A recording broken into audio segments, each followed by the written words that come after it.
En el año 2003, Elena, con apenas 19 años, fue enviada como pago de una deuda familiar a una remota finca de Extremadura, llamada La Sombra.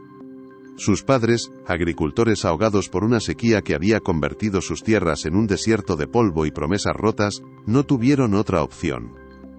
La entregaron a don Ricardo, el terrateniente viudo y dueño de casi todo el valle, para que sirviera en su casa, hasta que el valor de su trabajo saldara la cuenta que ellos no podían afrontar. Durante casi 2 años, la vida para Elena fue un laberinto de sumisión silenciosa, trabajo extenuante y una soledad que calaba hasta los huesos, un ciclo interminable de días grises en una casona que parecía un mausoleo.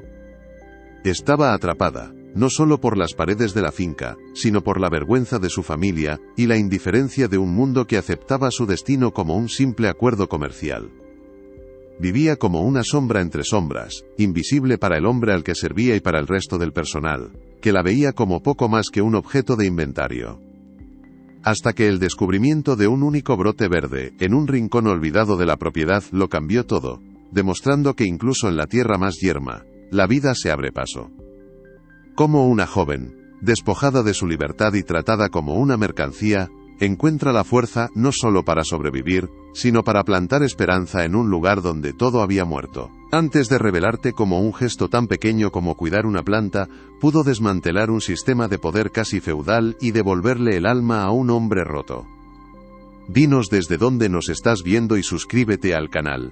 Créeme, no querrás perderte la increíble secuencia de decisiones que transformó este destino en una leyenda. La finca La Sombra era un reflejo exacto de su dueño, don Ricardo. Desde que su esposa había fallecido una década atrás, el hombre se había encerrado en un luto perpetuo que había contagiado cada rincón de la propiedad. Los muebles de las salas principales estaban cubiertos por sábanas blancas, como fantasmas esperando un regreso que nunca llegaría. El polvo se acumulaba en capas finas sobre los retratos y los libros, y un silencio denso y pesado lo impregnaba todo. El conflicto principal para Elena no era solo el trabajo físico, que era brutal, sino la aplastante apatía que la rodeaba.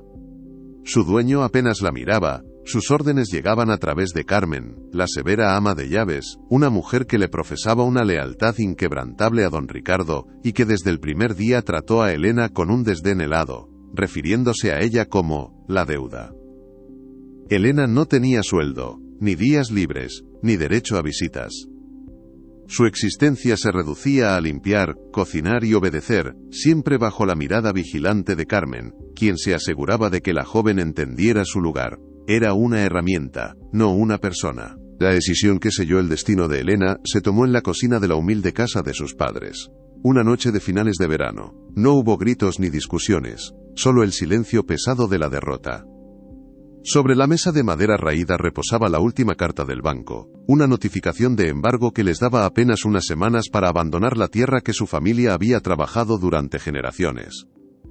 Su padre, un hombre que siempre había tenido la espalda recta y la mirada firme, ahora parecía encogido, incapaz de levantar la vista del suelo.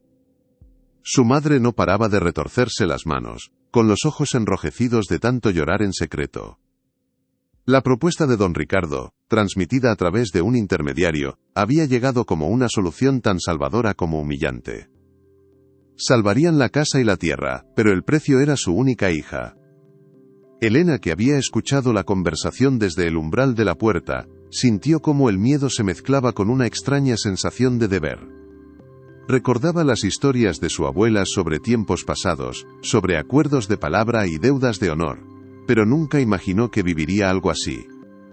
No la forzaron, no directamente, pero la mirada de desesperación en los ojos de sus padres fue una cadena más fuerte que cualquier cerradura.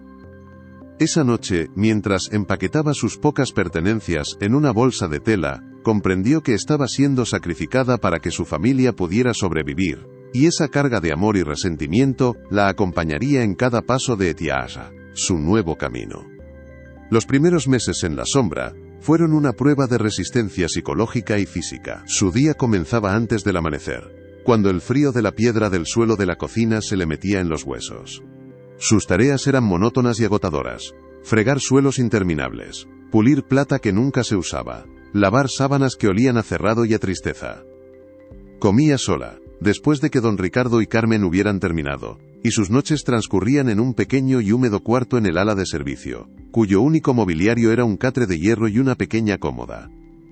La comunicación era casi inexistente. Carmen le daba órdenes con frases cortas y secas, sin mirarla a los ojos. Don Ricardo era una presencia casi espectral. A veces lo oía caminar por el piso de arriba o lo veía a lo lejos, una figura solitaria y encorvada paseando por los campos secos.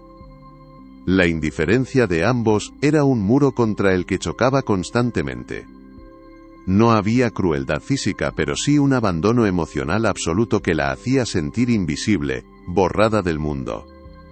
La única persona que le mostró un atisbo de humanidad fue Manuel, un jornalero anciano que a veces, cuando Carmen no miraba, le dejaba una pieza de fruta sobre el alféizar de la ventana de la cocina, o le dedicaba una mirada de compasión silenciosa. Esos pequeños gestos eran como respirar aire fresco después de haber estado conteniendo la respiración, recordatorios fugaces de que, en algún lugar más allá de los muros de la finca, el mundo seguía existiendo.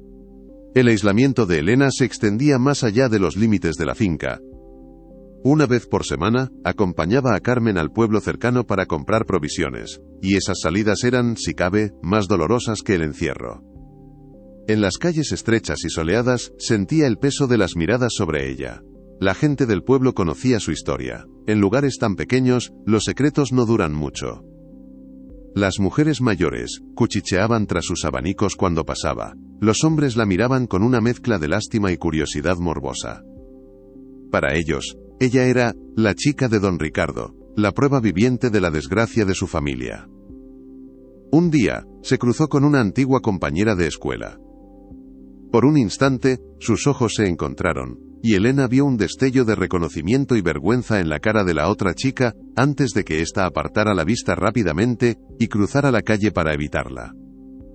Esa pequeña traición le dolió más que cualquier palabra.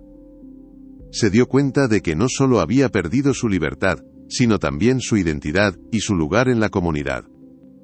Carmen, consciente de todo, parecía disfrutar de esa humillación pública, caminando siempre un paso por delante de ella, como si llevara a su lado a un animal domesticado. En esos momentos, Elena se sentía completamente sola, una paria en su propia tierra, marcada por una deuda que no era suya pero cuya condena pagaba cada día con el desprecio del mundo. A pesar de la opresión y la monotonía, el espíritu de Elena, forjado en el trabajo del campo y en la observación paciente de los ciclos de la naturaleza, se negaba a extinguirse por completo. En sus escasos momentos de soledad, cuando fregaba los ventanales que daban al jardín trasero, su mirada se perdía en la maleza que lo había devorado todo. Donde otros solo veían abandono y decadencia, ella veía los fantasmas de lo que una vez fue, y el potencial de lo que podría volver a ser. Recordaba el pequeño huerto de su madre, un mosaico de vida y color, donde crecían los tomates más dulces y las flores más fragantes. Ese recuerdo, en lugar de torturarla, encendía en ella una chispa de anhelo. Empezó a observar los detalles de la sombra con ojos de agricultora. Notó que la tierra, aunque seca en la superficie, era oscura y rica debajo de las malas hierbas. Vio cómo la luz del atardecer bañaba una de las paredes del patio, el lugar perfecto para una enredadera. Identificó los restos de un antiguo sistema de riego, obstruido pero reparable.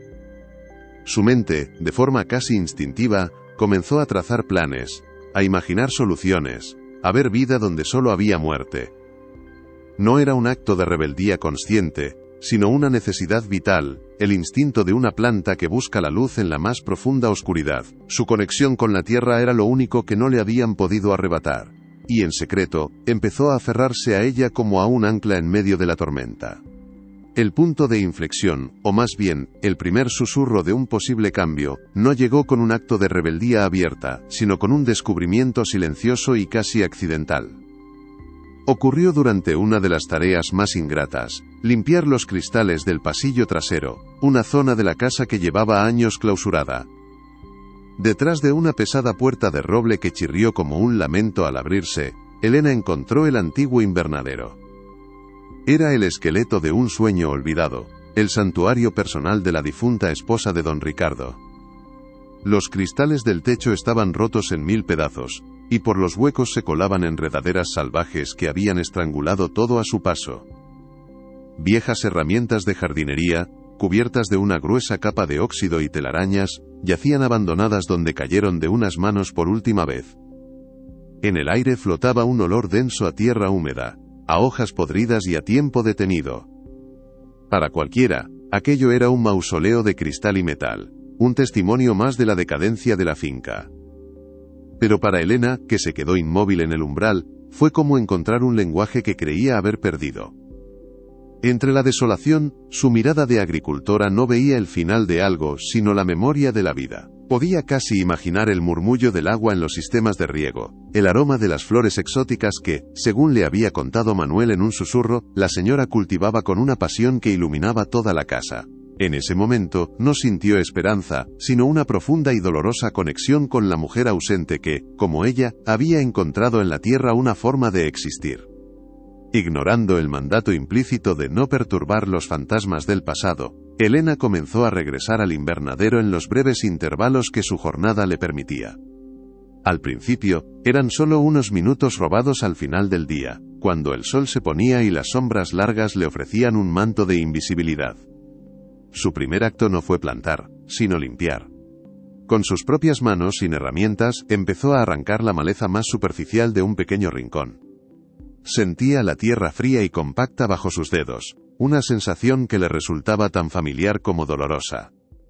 Cada raíz que arrancaba era como si estuviera desenterrando un recuerdo propio, liberando algo que había sido sofocado. No era una labor de jardinería, era un ritual, un acto de orden en medio del caos que gobernaba su vida. El miedo a ser descubierta era una corriente eléctrica constante en su cuerpo.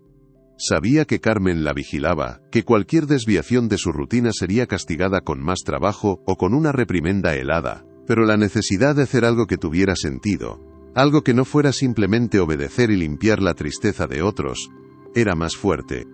Aquel pequeño metro cuadrado de tierra que iba despejando, se convirtió en su secreto, en el único espacio del mundo donde no era la deuda, sino simplemente Elena.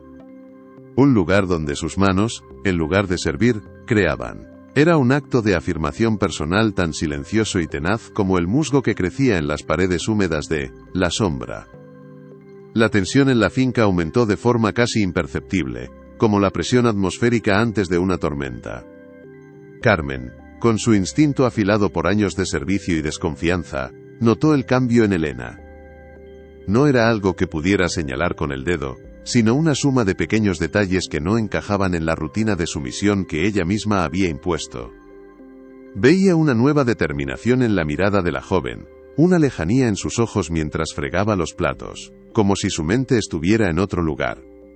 Encontraba restos de tierra bajo sus uñas, a pesar de que Elena las frotaba hasta dejárselas en carne viva cada noche. Un día, al recoger la ropa para lavar, percibió un leve olor a tierra húmeda y a vegetación en su delantal. La ama de llaves comenzó a observarla con una intensidad renovada, siguiendo sus movimientos, cronometrando sus tareas, buscando la grieta por la que se escapaba la obediencia de la joven. Para Elena, la casa se convirtió en un campo minado. Cada paso que daba fuera de la cocina o de las habitaciones que debía limpiar, era un riesgo calculado.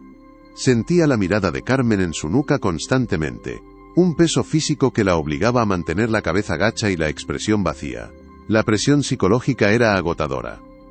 Vivía en un estado de alerta permanente, dividida entre el impulso vital que la llevaba al invernadero, y el pánico a que su único refugio le fuera arrebatado, dejándola, esta vez sí, completamente a la deriva en un mar de apatía y control.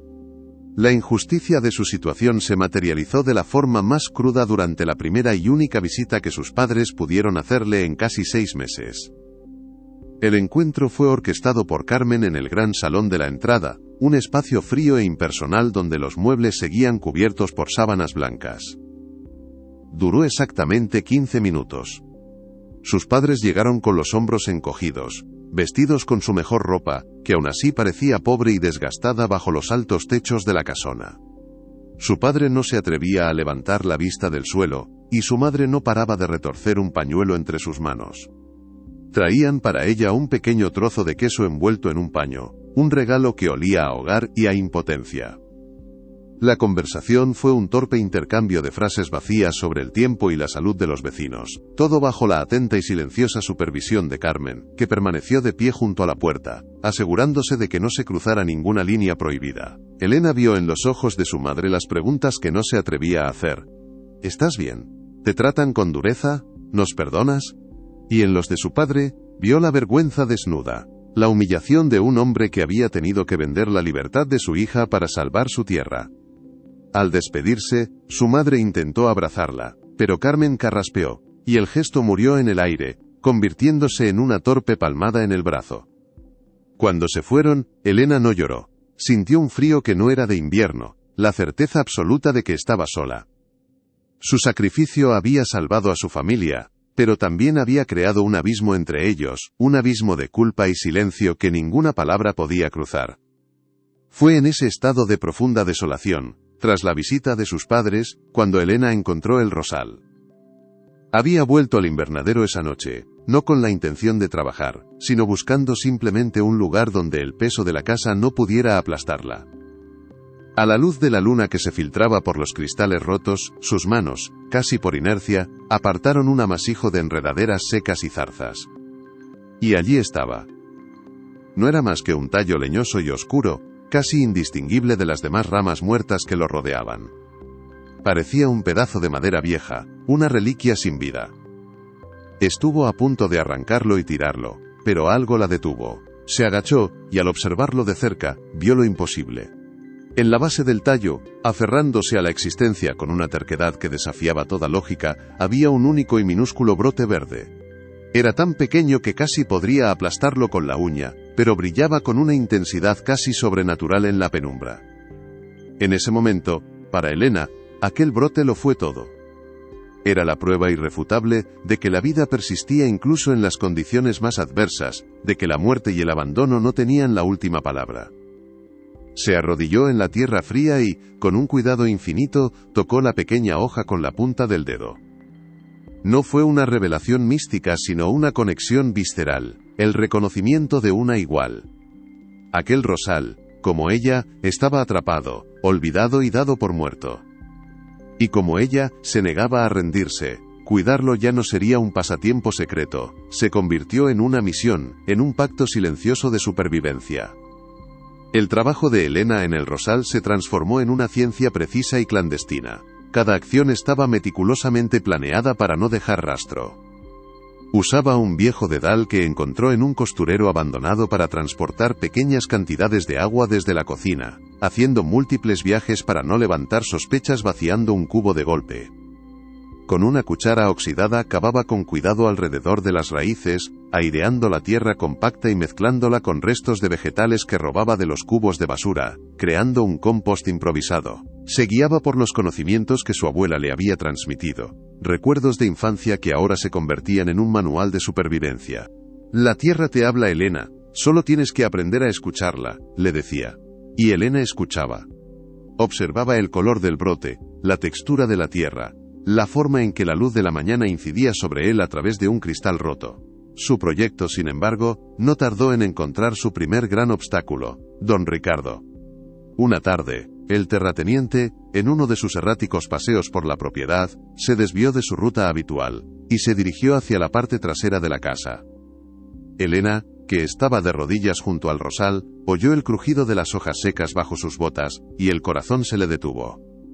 Se escondió a toda prisa detrás de unos sacos de arpillera podridos, conteniendo la respiración, mientras la silueta alta y encorvada de don Ricardo se recortaba contra la entrada del invernadero. El hombre se quedó allí, mirando hacia el interior con una expresión indescifrable, durante lo que a Elena le pareció una eternidad. No entró. Simplemente suspiró, un sonido hueco y lleno de pena, y se dio la vuelta. Aquel encuentro cercano no solo la aterrorizó, sino que le reveló una verdad importante. El invernadero no era solo un lugar abandonado, era un santuario de dolor, y ella lo estaba profanando. La amenaza no solo venía del dueño de la finca, sino también de la propia naturaleza. A medida que el otoño avanzaba, las noches se volvieron más frías. Una mañana, Elena encontró el pequeño brote cubierto por una fina capa de escarcha blanca. El pánico se apoderó de ella. Sabía que una helada más fuerte sería suficiente para matar la única esperanza que le quedaba. Esa noche, tomó una decisión arriesgada.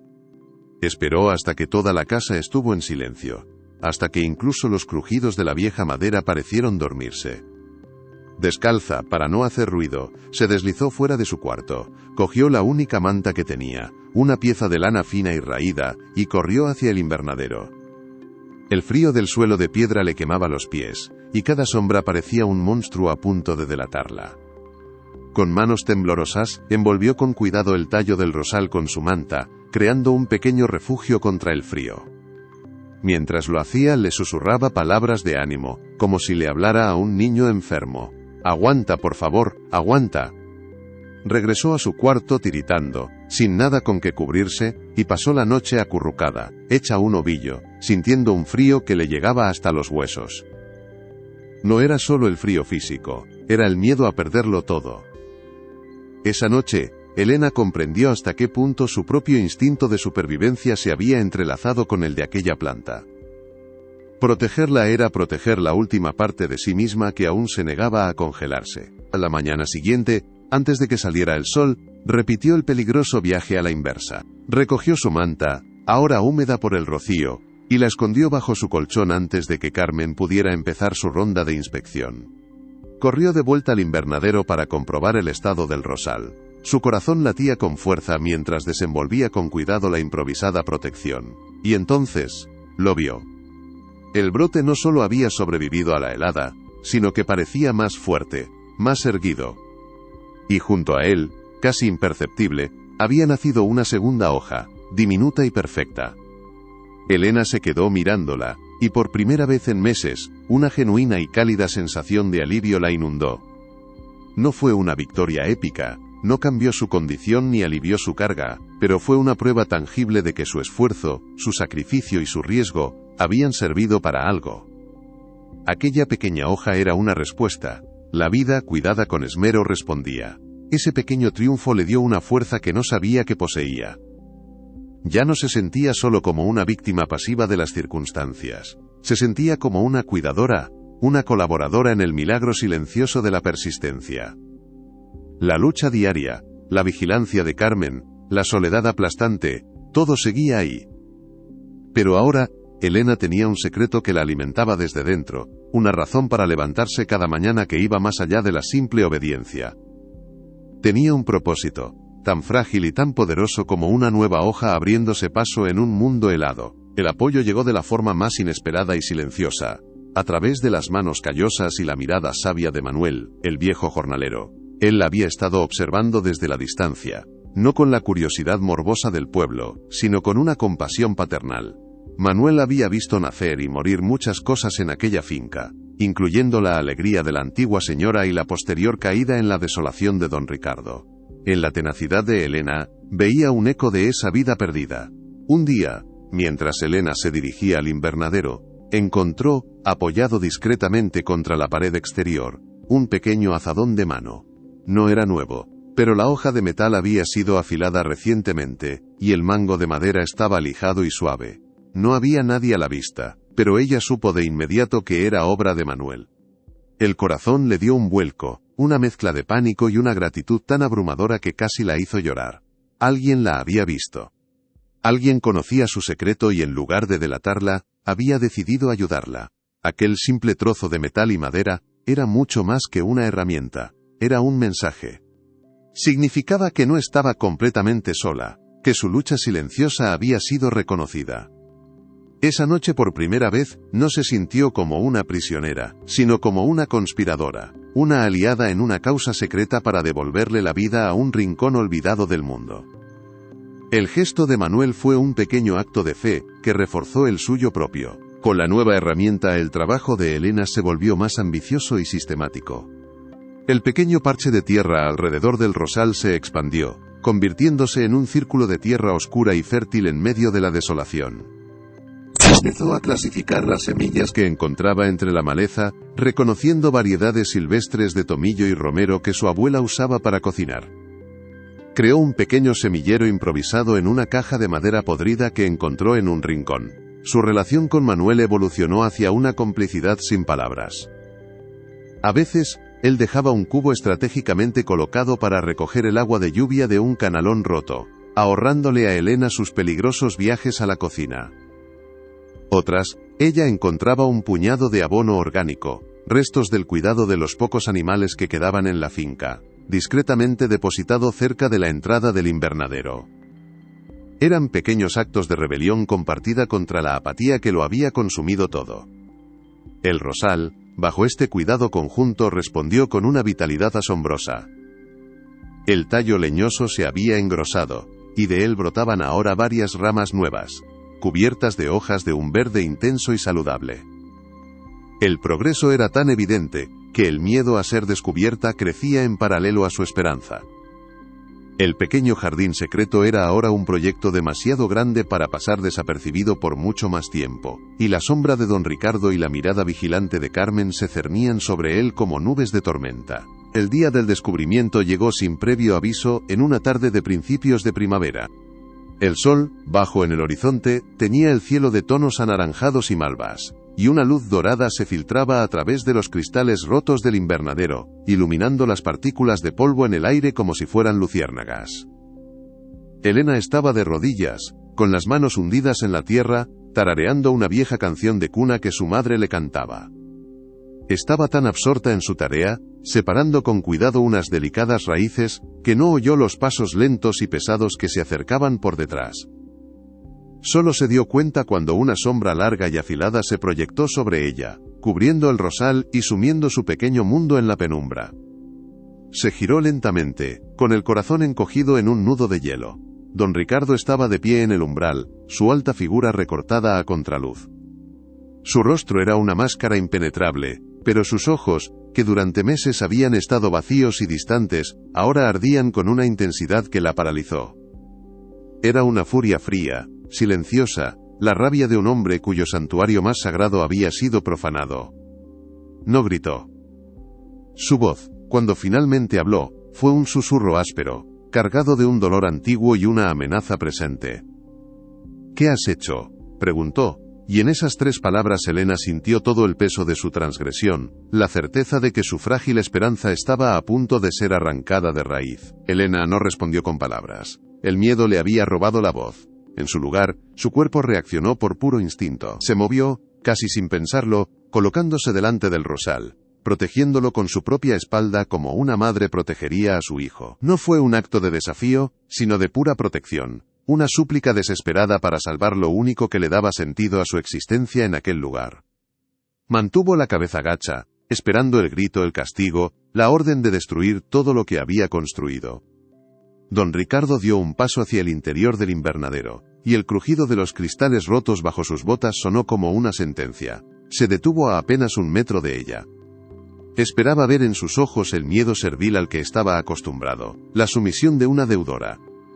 Pero cuando Elena, reuniendo una fuerza que no sabía que tenía, levantó la vista, él vio algo completamente diferente. Vio sus ojos, llenos de lágrimas contenidas, pero también de una determinación feroz. Vio la tierra bajo sus uñas, las manchas en su delantal, y el pequeño y vibrante oasis de vida que había creado en el epicentro de su dolor. Y en ese instante, la imagen se superpuso con un recuerdo enterrado, el de su esposa, arrodillada exactamente en el mismo lugar, con la misma luz dorada bañándola, sonriendo mientras le mostraba una nueva flor. La furia en su rostro vaciló, resquebrajándose como un dique. No vio a la intrusa, a la deuda, vio un eco imposible, un fantasma de vida en su mausoleo de cristal. Sin decir una palabra más, se dio la vuelta y se marchó, dejándola temblando en un silencio que era, a la vez, un perdón y una pregunta. La ausencia de castigo fue, en sí misma, el acontecimiento más desconcertante y aterrador de todos. Elena pasó la noche en vela, escuchando cada crujido de la casa, esperando que en cualquier momento, la puerta de su cuarto se abriera, y Carmen viniera a arrastrarla fuera. Pero la noche dio paso a la mañana, y la rutina continuó como si nada hubiera pasado. Sirvió el desayuno a don Ricardo en un silencio sepulcral. Él no la miró, pero ella sintió que su indiferencia ya no era la de antes, ahora estaba cargada de un peso, de algo no resuelto. Los días siguientes transcurrieron en una atmósfera de tensión insoportable.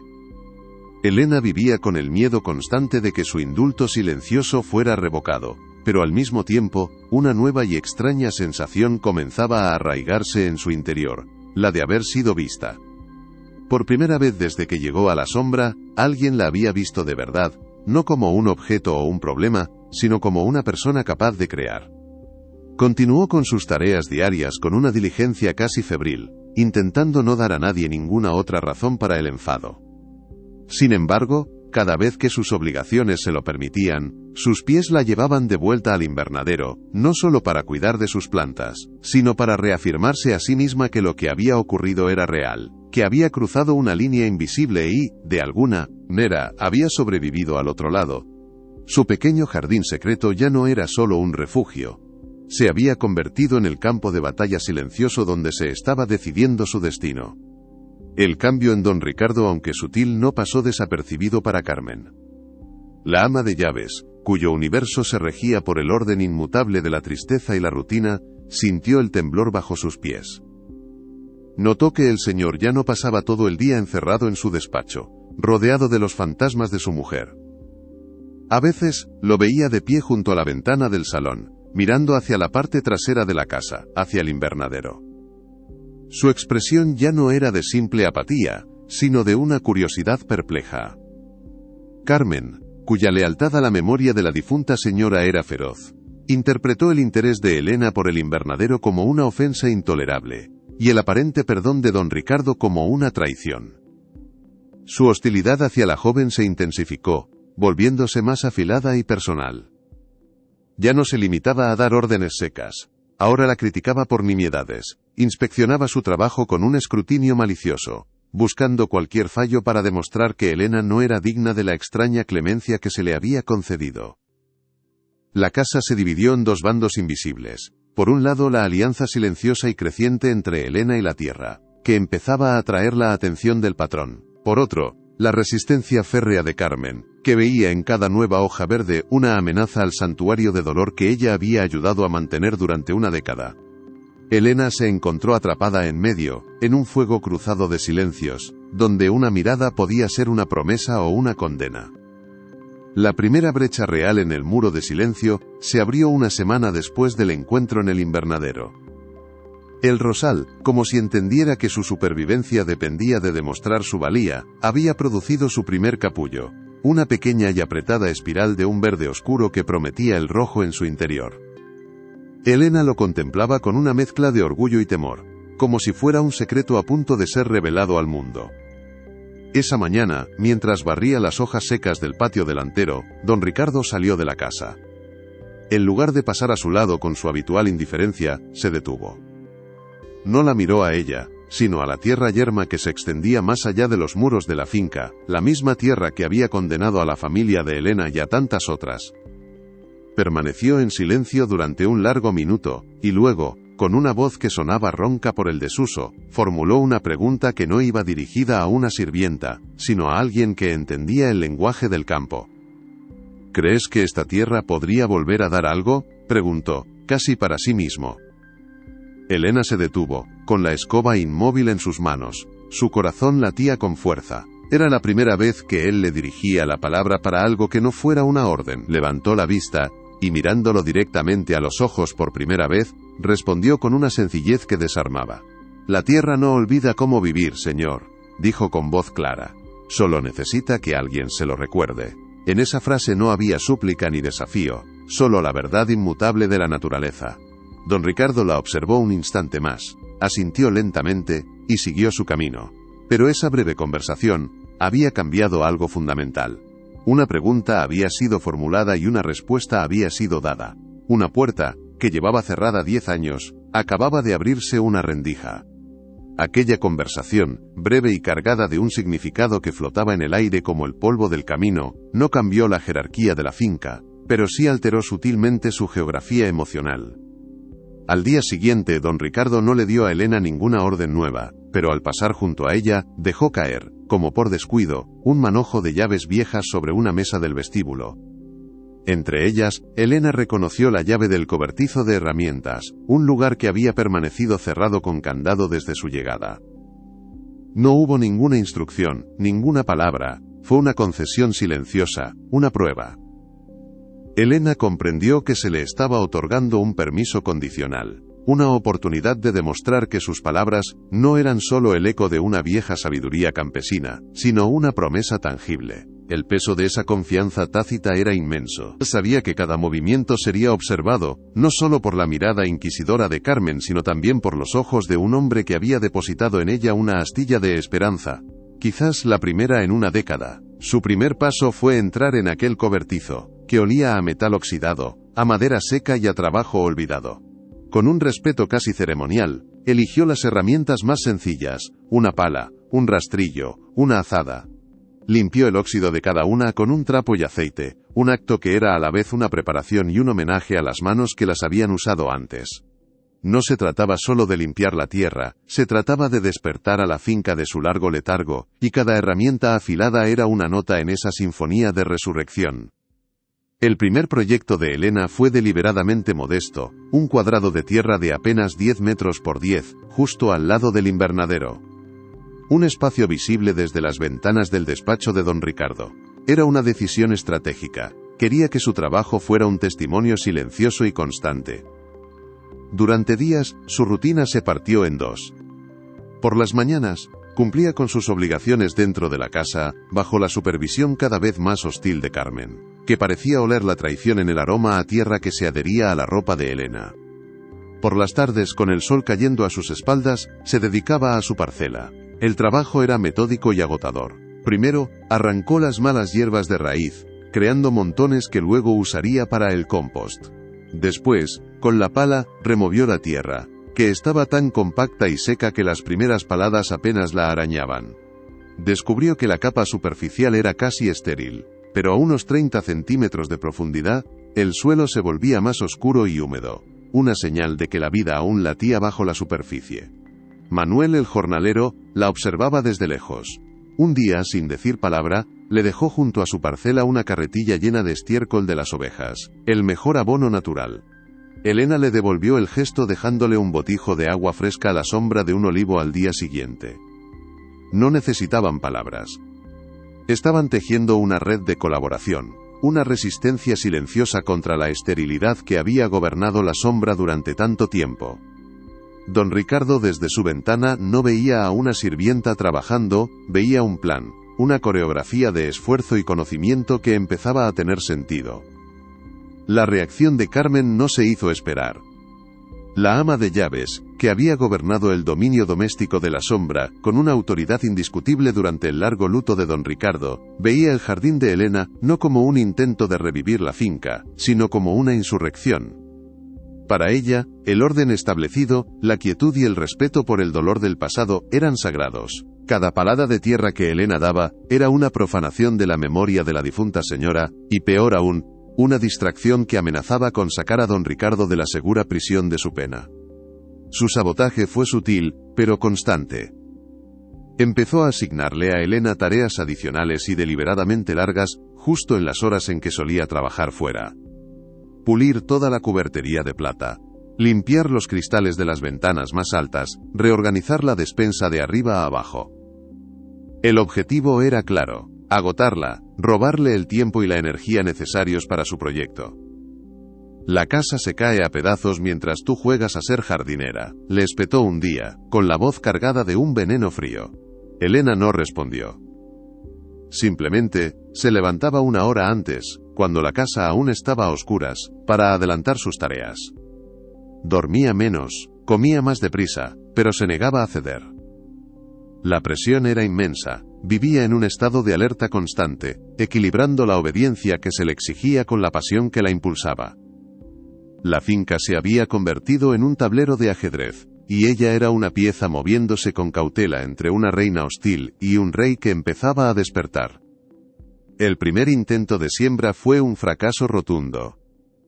Guiada por la urgencia de mostrar resultados, Elena plantó unas semillas de lechuga y rábano que había conseguido intercambiar en el pueblo por un trozo de jabón. Preparó la tierra con esmero, regó con el agua que recogía de la lluvia y esperó. Pero las semanas pasaron, y del suelo solo brotaron unos pocos tallos débiles y amarillentos que murieron antes de llegar a ser nada.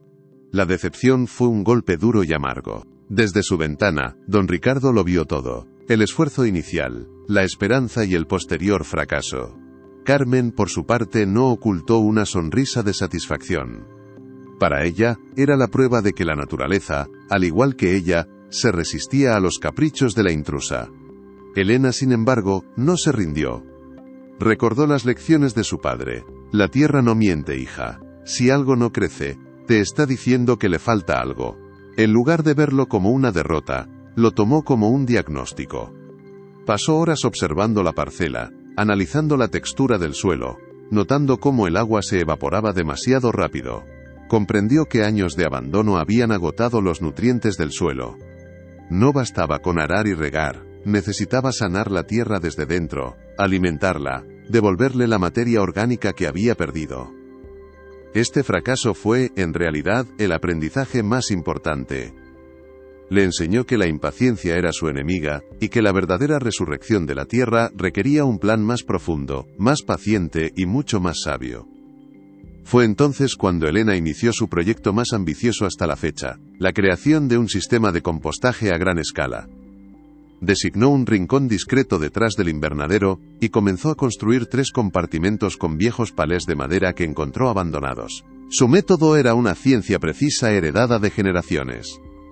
Separaba meticulosamente los residuos. Por un lado, los verdes, ricos en nitrógeno, como los restos de verduras de la cocina, que ahora recogía a escondidas de Carmen. La hierba recién cortada y las malas hierbas que había arrancado.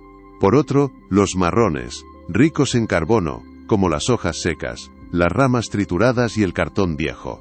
Cada día, después de sus tareas, iba a su compostador, removía las pilas con una horquilla para airearlas y controlaba la humedad, añadiendo agua cuando era necesario. Era un trabajo sucio, lento y poco vistoso, pero Elena sabía que estaba creando oro negro, el corazón que bombearía vida de nuevo a las venas de la finca. Don Ricardo, intrigado por esta nueva y metódica actividad, un día se acercó mientras ella trabajaba. No dijo nada, simplemente observó el proceso, el vapor que salía de la pila de composta en las mañanas frías, señal de que la descomposición estaba en marcha. Vio la dedicación en el rostro de Elena, la forma en que entendía los ciclos de la vida y la muerte, no como una tragedia, sino como una transformación necesaria. Por primera vez, no veía a una joven pagando una deuda, sino a una maestra enseñándole a su propia tierra una lección que él había olvidado: nada muere del todo si se le da la oportunidad de convertirse en algo nuevo. Con el compost madurando lentamente, Elena se enfrentó a otro problema fundamental: el agua. La sequía que había arruinado a su familia seguía siendo una amenaza latente, y depender únicamente del agua de lluvia era insostenible. Fue entonces cuando su atención se centró en los restos del antiguo sistema de riego que había visto el primer día.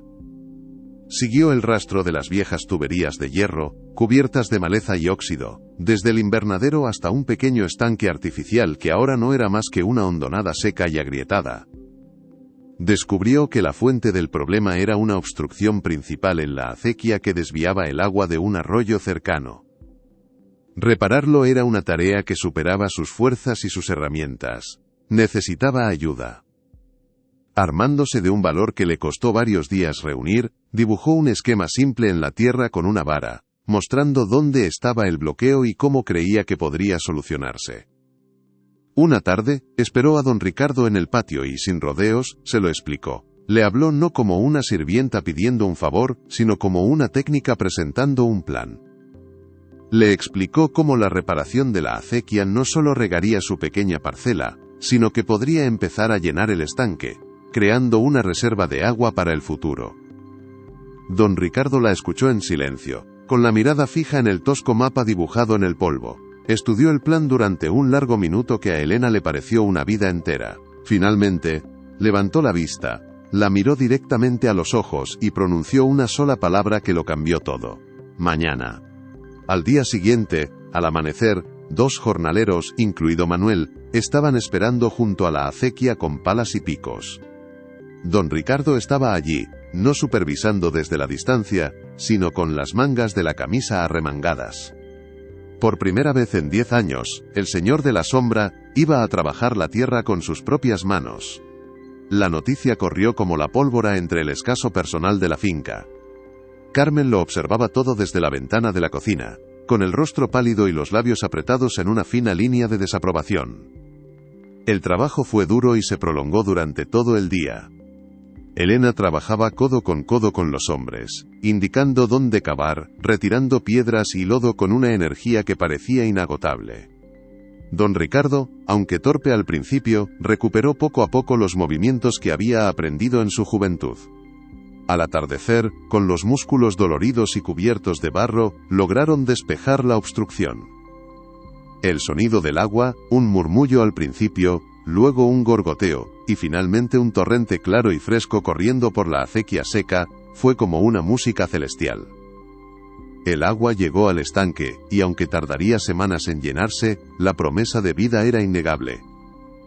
Esa noche, mientras volvían a la casa en silencio, Elena se dio cuenta de que no solo habían reparado un canal de riego, habían abierto una vía de comunicación, habían reconstruido un puente entre un hombre y su tierra, entre un pasado doloroso y un futuro posible. Y en el invernadero, ajeno a todo, el capullo del rosal, alimentado por esa nueva esperanza, empezaba a mostrar el primer y tímido filo de un color rojo intenso.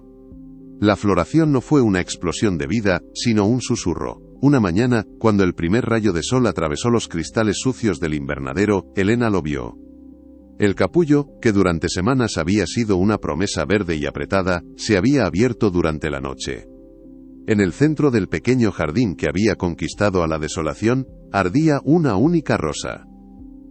Era de un color rojo tan profundo y aterciopelado, que parecía absorber la luz, casi como una herida abierta en el corazón de la decadencia. No era grande ni ostentosa, pero su perfección era absoluta. Cada pétalo estaba dispuesto en una espiral impecable, y en su centro, una gota de rocío temblaba como un diamante. Elena se arrodilló, sin atreverse a tocarla. Contuvo la respiración, sintiendo cómo una oleada de calor se extendía por su pecho, disolviendo los nudos de miedo y soledad que se habían instalado allí durante meses. No era solo una flor. Era la prueba tangible de su resistencia. Era la materialización de cada minuto robado, de cada gota de agua transportada a escondidas, de cada noche de frío que había pasado para protegerla con su propia manta. Era su voz, su argumento, su victoria silenciosa floreciendo contra todo pronóstico en la tierra muerta. En ese instante, supo que, pasara lo que pasara a continuación, algo fundamental e irrevocable había cambiado para siempre. Había demostrado que la vida, por muy aplastada que estuviera, siempre encuentra la manera de abrirse paso hacia la luz. Esa misma tarde, don Ricardo, atraído por una fuerza que no comprendía, caminó de nuevo hacia el invernadero. No entró por la puerta principal, sino que rodeó la estructura, como si temiera lo que podía encontrar dentro. Se detuvo frente a un panel de cristal intacto, y miró hacia el interior. Y entonces la vio. La rosa. Se quedó inmóvil, con la mano apoyada en el marco oxidado, como si necesitara sujetarse para no caer. Su rostro, habitualmente una máscara de indiferencia pétrea, se contrajo en una mueca de dolor y asombro. Aquella rosa. Era la corazón de fuego, la variedad preferida de su esposa, la que ella había cultivado con un orgullo casi infantil, y de la que no quedaba ni rastro desde su muerte. Lentamente como un sonámbulo, entró en el invernadero y se acercó a donde Elena estaba de pie, guardando su creación. No la miró a ella sino a la flor. Sus defensas, construidas a lo largo de una década de luto autoimpuesto, se derrumbaron como un muro de arena ante la marea. Con la voz rota, un susurro que apenas logró salir de su garganta le preguntó: ¿Cómo sabías? Elena, viéndolo vulnerable por primera vez, respondió con una sencillez que era a la vez compasiva y firme: Yo no lo sabía, señor. La tierra lo sabía. Ella no la había olvidado. Don Ricardo levantó la vista, y en sus ojos ya no había un amo mirando a una sierva. Había un hombre roto mirando a la única persona que había sido capaz de recordarle que incluso después del invierno más largo, la primavera siempre encuentra la forma de volver. Aquel encuentro lo transformó todo. El silencio opresivo que había gobernado la sombra fue reemplazado por un nuevo ritmo, el de las conversaciones. A partir de ese día, don Ricardo comenzó a acompañar a Elena en sus paseos por la finca al atardecer. Ya no eran los paseos solitarios de un hombre atormentado, sino recorridos de trabajo, de planificación. Él, que había dado la espalda a su propia tierra, ahora la miraba a través de los ojos de Elena. Ella le señalaba las zonas donde el suelo era más arcilloso, le explicaba qué cultivos podrían prosperar en las laderas que recibían el sol de la mañana, le hablaba de la rotación de siembras para no agotar los nutrientes.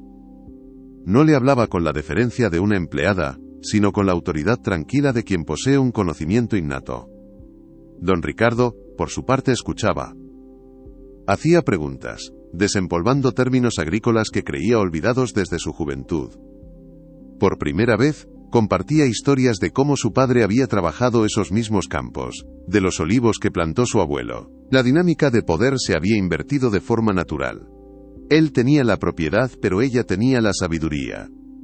Él tenía el pasado, pero ella sostenía en sus manos la llave del futuro. Ya no era la deuda que caminaba a su lado. Era su consejera, su socia en la lenta y laboriosa tarea de devolverle el alma a un lugar que ambos, por razones muy distintas, necesitaban ver renacer de sus cenizas. La transformación de la finca se convirtió en un espectáculo visible para todos. El sonido metálico de las azadas golpeando la tierra seca se convirtió en la nueva banda sonora de La Sombra. Animados por el cambio en el patrón, los pocos jornaleros que quedaban, liderados por un Manuel rejuvenecido, se unieron al proyecto con un entusiasmo renovado. Se limpiaron las acequias secundarias, se repararon los muros de piedra que se habían derrumbado, y se araron campos que llevaban una década abandonados, esperando la llegada de las lluvias de otoño. El invernadero se convirtió en el centro neurálgico de la operación. Con la ayuda de Manuel, Elena reparó los cristales rotos con láminas de plástico y construyó mesas de siembra con madera vieja. Pronto, el espacio se llenó de cientos de pequeños brotes verdes, lechugas, tomates, pimientos, hierbas aromáticas. El olor a tierra húmeda y a vida nueva impregnaba el aire, desplazando el antiguo aroma a polvo y a encierro. La finca, que había sido un mausoleo, un monumento a la pérdida, empezaba a respirar de nuevo. Los jornaleros ya no hablaban de Elena en susurros. Ahora la llamaban abiertamente por su nombre, le pedían consejo, compartían con ella su almuerzo. Había dejado de ser una extraña, una paria. Se había convertido en el corazón latente de la comunidad, la chispa que había vuelto a encender un fuego que todos creían extinguido para siempre. Su victoria personal se había convertido en una victoria colectiva. Carmen fue la última en rendirse a la evidencia. Durante semanas, observó la creciente camaradería entre Elena y don Ricardo con una mezcla de resentimiento y confusión. Su lealtad a la memoria de la difunta señora le impedía aceptar que una extraña pudiera deshacer en pocos meses el santuario de dolor que ella había protegido durante 10 años. Continuó con su actitud hostil, buscando fallos en el trabajo de Elena dentro de la casa, intentando aferrarse a los últimos vestigios de su autoridad. Sin embargo, su resistencia se fue erosionando día a día. Veía a don Ricardo sonreír, una sonrisa tímida y oxidada, pero una sonrisa al fin y al cabo. Lo oía reírse de un comentario de Manuel. Lo veía comer con un apetito que había perdido hacía mucho tiempo. Un día, desde la ventana de la cocina, vio a Elena enseñarle a don Ricardo a injertar un árbol frutal, sus manos juntas sobre la rama, en un gesto de colaboración y enseñanza.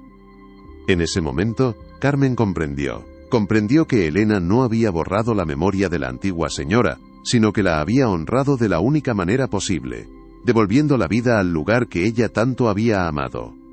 Esa tarde, cuando Elena entró en la cocina, agotada y cubierta de tierra, encontró sobre la mesa un vaso de agua fresca y un plato con un trozo de pan y queso.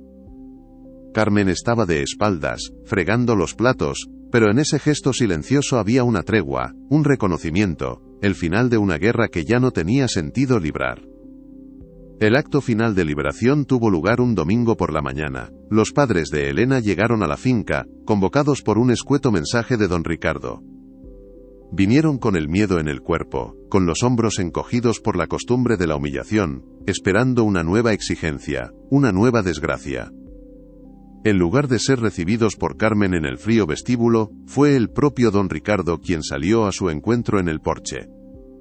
Los invitó a sentarse en unos viejos sillones de mimbre que Elena había limpiado y sacado al sol. Les ofreció vino y queso, y por primera vez, habló con ellos de igual a igual, de campesino a campesino. Habló del tiempo, de la tierra, de los planes para la próxima siembra. Los padres de Elena apenas podían articular palabra, abrumados por aquel cambio inexplicable. Entonces, don Ricardo sacó de su bolsillo una hoja de papel doblada.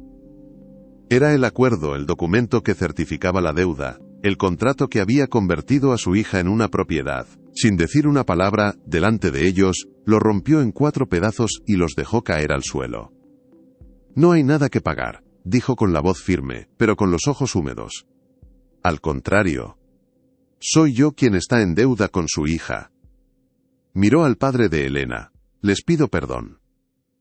En ese instante, el peso de la vergüenza que había aplastado a esa familia durante casi 2 años se desvaneció, arrastrado por el viento que esparció los pedazos de papel por el patio. Elena, que lo había visto todo desde la puerta, sintió cómo se rompía la última cadena invisible que la ataba. Era libre. La historia de Elena se convirtió en una leyenda silenciosa en la comarca, no una de amoríos y castillos, sino una mucho más poderosa, la de la tierra y la dignidad. No se casó con el terrateniente, su relación trascendió esas convenciones, se convirtió en la administradora de la sombra, su socia en la vida y en el trabajo. Su nombre figuraba junto al de él, en los nuevos acuerdos de la cooperativa que fundaron, garantizando precios justos para todos los agricultores de la zona, incluida su propia familia, que ahora trabajaba sus antiguas tierras como hombres libres y respetados. La finca, bajo su dirección, floreció de una manera que nadie recordaba. Los campos se llenaron de hileras de girasoles que seguían al sol, los olivos volvieron a dar aceite y el invernadero se convirtió en un vivero que proveía de plantones a todo el valle. La gente ya no llamaba a la finca La Sombra, sino La Resolana, el lugar donde el sol vuelve a calentar después del frío. Y Elena, la joven que llegó como el pago de una deuda, se ganó un nuevo nombre entre las gentes del campo. No la llamaban señora, ni patrona. La llamaban, con una mezcla de cariño y profundo respeto, el alma de la finca. Porque les había enseñado a todos la lección más fundamental, que no hay tierra tan estéril que no pueda volver a florecer si hay unas manos dispuestas a cuidarla, y un corazón que se niega obstinadamente a rendirse. La libertad, una vez recuperada, no se manifestó como una explosión de alegría, sino como un silencio vasto y desconcertante. Los primeros días tras la ruptura del contrato fueron extraños, marcados por una torpe redefinición de roles. Elena se despertaba por instinto antes del amanecer, con el impulso de empezar sus tareas de sirvienta, solo para recordar que ya no lo era. Don Ricardo, por su parte, se encontraba llamándola para darle una orden, y se detenía a mitad de la frase, corrigiéndose con un carraspeo. La casa, que había sido un escenario de jerarquías rígidas, se convirtió en un territorio neutral, donde ambos aprendían a caminar de nuevo. El cambio más significativo se produjo en las comidas. Ya no comían por separado. Se sentaban juntos en la gran mesa de la cocina, no en el lúgubre comedor, y sus conversaciones giraban en torno a la tierra. Desplegaban viejos mapas de la propiedad, y Elena, con un dedo manchado de tierra, trazaba líneas, sugería rotaciones de cultivos, explicaba la necesidad de barbechos. Don Ricardo, que durante años solo había visto cifras en libros de contabilidad, aprendía a ver la finca a través de los ojos de ella, como un organismo vivo, con sus propias necesidades y ritmos. Esta transición no fue fácil. Para Elena, significaba aprender a ocupar un espacio que antes le estaba prohibido, a expresar sus opiniones sin el filtro del miedo. Para él suponía ceder la autoridad y confiar en un conocimiento que no provenía de los libros, sino de la sangre y la observación. Fue un proceso lento, una reconstrucción de la confianza ladrillo a ladrillo, tan laborioso como la recuperación de la propia tierra que los unía. El primer viaje de Elena a su casa familiar como una mujer libre fue una prueba de fuego emocional. Ya no llegó a pie, cabizbaja y acompañada por la severa Carmen, sino conduciendo la vieja camioneta de la finca, cargada con las primeras cajas de hortalizas de La Resolana. Sus padres la recibieron en la puerta, con una mezcla de alegría y una vergüenza que aún no se había disipado del todo. Las palabras eran insuficientes para llenar el abismo que casi 2 años de sacrificio y silencio habían cavado entre ellos. Durante la comida, la conversación fue forzada, llena de pausas incómodas. Fue su padre quien, finalmente, rompió el hielo de la manera más inesperada. Después de probar uno de los tomates que su hija había cultivado, levantó la vista del plato, y por primera vez desde aquella noche terrible, la miró directamente a los ojos, sin rastro de humillación, solo un inmenso orgullo. «Este tomate sabe a nuestra tierra», dijo con la voz quebrada, «la que tú has salvado». En esa simple frase, estaba el perdón que todos necesitaban. Elena comprendió que su lucha no solo le había devuelto su propia libertad, sino que también había liberado a sus padres de la pesada carga de la culpa. A partir de ese día, el vínculo se reconstruyó, no sobre los cimientos de la obligación familiar, sino sobre un nuevo respeto mutuo. Su familia ya no la veía como la hija sacrificada, sino como el pilar sobre el que se reconstruiría el futuro de todos, una agricultora que había demostrado que la dignidad, como la mejor de las semillas, puede germinar en las condiciones más adversas. La resurrección de La Resolana tuvo un efecto dominó que se extendió por todo el valle. La noticia de que don Ricardo, guiado por la joven que había llegado como pago, estaba invirtiendo en la tierra en lugar de venderla a grandes corporaciones, generó una oleada de esperanza. El proyecto más transformador fue la creación de la cooperativa Sol de Extremadura. La idea, surgida en una de esas conversaciones de cocina entre Elena y Ricardo, era simple pero revolucionaria: unir a los pequeños agricultores de la comarca para comprar suministros a granel y vender sus productos directamente, eliminando a los intermediarios que se llevaban la mayor parte del beneficio. Al principio, hubo escepticismo. Los viejos recelos hacia el terrateniente eran difíciles de superar. Pero fue Elena quien, con su conocimiento del campo y su reputación intachable, se convirtió en la verdadera embajadora del proyecto. Iba de finca en finca, no hablando de contratos y cifras, sino de la salud del suelo, de la importancia de las semillas autóctonas y del poder de la comunidad. Su palabra tenía el peso de la autenticidad. La cooperativa no solo garantizó precios justos y una estabilidad económica, que la comarca no veía en décadas, sino que también frenó el éxodo rural. Los jóvenes que se habían marchado a la ciudad en busca de oportunidades empezaron a regresar, atraídos por la promesa de un futuro digno en su propia tierra. La Resolana dejó de ser solo una finca para convertirse en el epicentro de un renacimiento social y económico. La transformación de don Ricardo fue, quizás, la cosecha más asombrosa de todas. El hombre que se había escondido del mundo durante una década, prisionero en su propia casa, comenzó a salir de su caparazón. Su participación en la cooperativa lo obligó a interactuar con sus vecinos, no como el patrón distante, sino como un igual. Al principio, sus intervenciones en las reuniones eran breves y torpes, pero poco a poco, empezó a escuchar más de lo que hablaba. Aprendió los nombres de los hijos de los otros agricultores, se interesó por sus problemas con las plagas, y compartió el vino en la taberna del pueblo después de una larga jornada. La gente empezó a ver al hombre detrás del terrateniente, a un viudo que había encontrado en el trabajo colectivo una forma de sanar su soledad. Su relación con Manuel, el viejo jornalero, cambió por completo. Dejó de ser una relación de amo y sirviente para convertirse en una amistad forjada en el respeto mutuo. A menudo, se les veía caminando juntos por los campos al atardecer, discutiendo sobre la poda de los olivos, o recordando viejas historias del valle. Carmen, por su parte, encontró un nuevo propósito. Dejó de ser la guardiana de un mausoleo para convertirse en la administradora eficiente de una empresa próspera, organizando los pedidos de la cooperativa con la misma meticulosidad con la que antes había protegido la tristeza de su señor. Don Ricardo no recuperó a la mujer que había perdido, pero gracias a Elena, recuperó algo igual de valioso: la conexión con la vida y con la comunidad que lo rodeaba. Para Elena, la libertad trajo consigo un nuevo conjunto de responsabilidades que la obligaron a crecer a una velocidad de vértigo. Ya no se trataba solo de cultivar la tierra, sino de gestionar un negocio, negociar con distribuidores y liderar una comunidad de agricultores que ahora la veían como un referente. Hubo momentos de duda y agotamiento. Noches en las que se quedaba hasta tarde en el despacho de la finca, rodeada de libros de contabilidad y manuales de agronomía que don Ricardo había comprado para ella, sintiendo el peso del futuro del valle sobre sus hombros. Aprendió a ser firme en las negociaciones, a decir no cuando era necesario, y a tomar decisiones difíciles que a veces no gustaban a todo el mundo. Su relación con don Ricardo se asentó en un equilibrio perfecto de amistad profunda y asociación profesional. Nunca hubo un atisbo de romance. El vínculo que los unía era de una naturaleza diferente, más profundo, forjado en la gratitud y el respeto mutuo. Él era el mentor que le proporcionaba la perspectiva y la experiencia, y ella era la fuerza impulsora, la visionaria con los pies firmemente plantados en la tierra.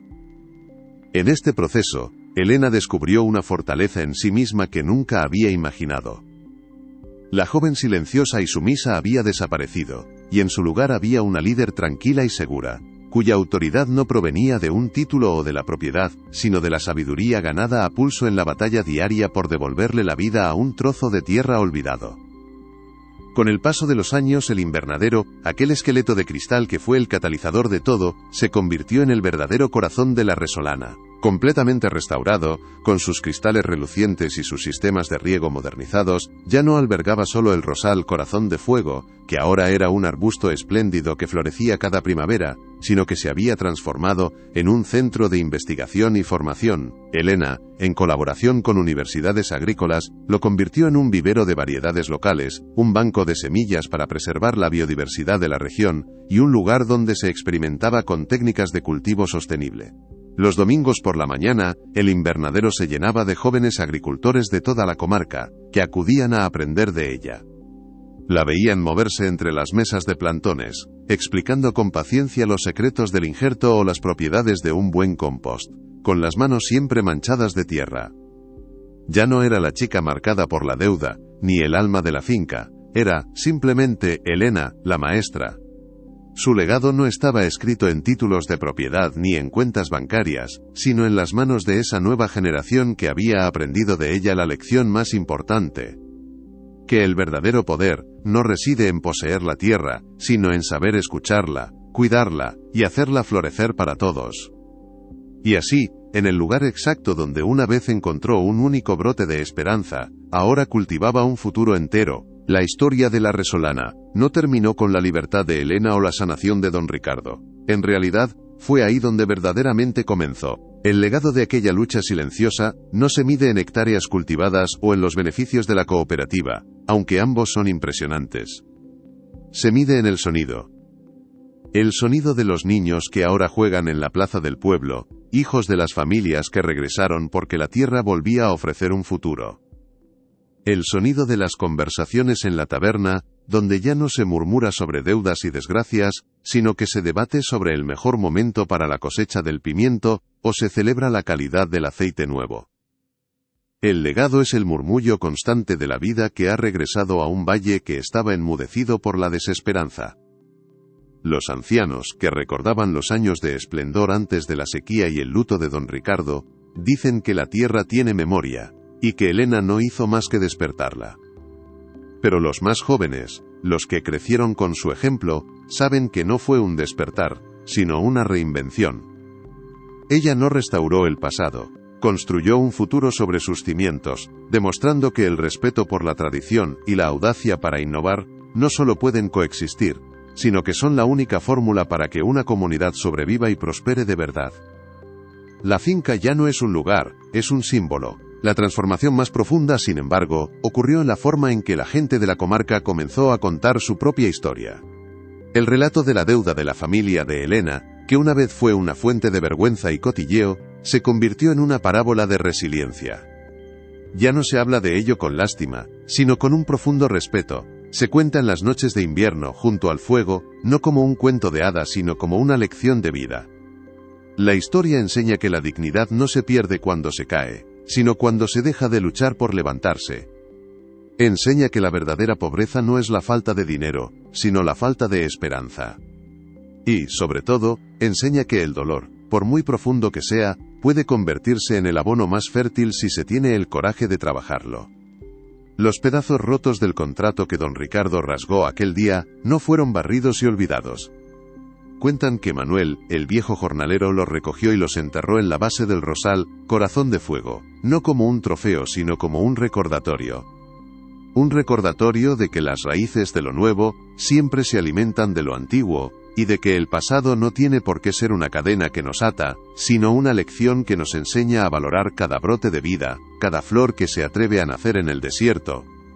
Para Elena, el legado fue algo mucho más íntimo y personal, nunca buscó el poder ni el reconocimiento, su revolución fue silenciosa, y su victoria, privada. Su mayor logro no fue convertirse en la administradora de una finca próspera, sino la conquista de una libertad mucho más sutil, la libertad de ser ella misma, sin miedo y sin vergüenza. La joven que llegó a la sombra con la cabeza gacha y la voz apagada, ahora camina por sus campos con la espalda recta y la mirada clara. Su autoridad no emana de un título sino de sus manos manchadas de tierra, de su conocimiento profundo de los ciclos de la vida y de la calma con la que afronta cada nuevo desafío. Se convirtió en la prueba viviente de que el liderazgo más efectivo no es el que se impone con gritos, sino el que se cultiva con el ejemplo, la paciencia y un compromiso inquebrantable con la creación. Don Ricardo, en sus últimos años, solía decir que Elena no le había salvado la finca, sino el alma. Y quizás esa fue la verdad más grande de todas. Ella no solo hizo florecer la tierra, sino que le recordó a todo un valle, y a un hombre roto, que la capacidad de cuidar es la forma más elevada de poder que un ser humano puede ejercer. La historia de Elena y la resolana trasciende las fronteras de su pequeño valle extremeño, para convertirse en un mensaje universal. Nos obliga a preguntarnos, ¿cuántos desiertos físicos o emocionales damos por perdidos? ¿Cuántas veces aceptamos la esterilidad como un destino inevitable, sin darnos cuenta de que bajo la superficie agrietada de la desesperanza, la vida sigue esperando una oportunidad? La lección que nos deja esta increíble jornada es que las grandes transformaciones rara vez comienzan con un terremoto. Comienzan con un gesto minúsculo, casi invisible, la decisión de cuidar un solo brote verde en medio de la desolación. Comienzan con la persistencia de regar, día tras día, una esperanza que nadie más puede ver. Elena nos enseña que la resiliencia no es una cualidad heroica reservada para unos pocos elegidos, sino una práctica diaria, una ciencia paciente del alma que consiste en arrancar las malas hierbas del resentimiento y abonar la tierra con pequeños actos de coraje y cuidado. Su vida es un recordatorio de que no importa cuán opresivo sea el sistema o cuán pesada sea la deuda, un solo corazón que se niega a marchitarse tiene el poder de hacer florecer el desierto más grande. Y así, la rosa corazón de fuego sigue floreciendo cada primavera en el centro del invernadero, ya no como un milagro solitario, sino como el símbolo de una promesa cumplida. Es un faro de color rojo intenso, que recuerda a todos los que lo ven, que incluso en la sombra más profunda, siempre hay una semilla de luz esperando las manos adecuadas para hacerla germinar. La historia de Elena no es un final feliz, es un comienzo continuo, un ciclo de siembra y cosecha que se renueva cada año, en cada nueva planta que crece y en cada joven que decide quedarse a trabajar la tierra que ella ayudó a sanar. Su legado está en el aire, en el olor a tierra fértil, en la dignidad recuperada de su gente. Es la prueba de que ninguna lucha, por solitaria que parezca, es en vano. Si crees que cada pequeño acto de cuidado tiene el poder de cambiar el mundo, y que ninguna historia de superación debería perderse en el olvido, comparte este vídeo. Suscríbete para conocer más relatos reales de personas que, como Elena, transformaron su destino. Gracias por escuchar.